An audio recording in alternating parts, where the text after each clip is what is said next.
9x এটা আবার কে? Guys এটা আমারই আইডি ভিডিও করার জন্য শামিম ভাই নামটা চেঞ্জ করছিল। কি রে ভাই রিজেক্ট মাইরা দিছে, দেখি তো আরেকটা ইনভাইট দিয়া। আইডি থেকে বুঝলাম না, আমার ইনভাইট রিজেক্ট মাইরা দেয়। ভাই রে ভাই আমার ইনভাইট নিতেছে না, এটা কে? এরকম করলে তো ভাই আর কারো আইডি দেওয়া যাইতো না। হ্যালো, আইডি থেকে শামিম ভাই নাকি? হ্যাঁ আমি, বল কি বলবি? ও আচ্ছা, তুমি আমার সাথে তুই তাকারি করে বলতেছো কেন? কিছু হইছে?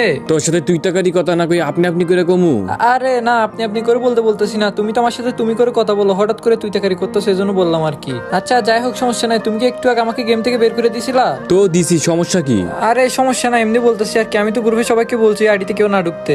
এটা এখন আমার আইডি, যখন মন চায় ঢুকবো, যাকে মন চায় তাকে বের করবো, বুঝোস নাই? এটা তোমার আইডি মানে? এটা তো আমার আইডি। এটা যে তোর আইডি কোনো জায়গায় লেখা আছে নাকি? লেখা থাকার দরকার আছে? তুমি যে আমার আইডি নিয়ে ভিডিও করছো, ফুলাফান তো কমেন্ট করে বড় ফেলতেছে এটা এই গেমিনের আইডি। দেখোস না আইডির নাম শামিম 9x, এখন থেকে এটা আমার আইডি। নাম দিছো তবুও তো ফুলাফান বুঝে যায় এটা কার আইডি। এটা যে তোর আইডি প্রমাণ কি? আইডির নাম আমার, আইডিও আমার। আইডি দিছি ভালো কথা, এখন কি নিজের আইডি মনে করতেছো নাকি? তোমাকে আইডি দেওয়া আমার ভুল হয়েছে, তার আমি তোমাকে লগার দিয়ে বের করে দিচ্ছি।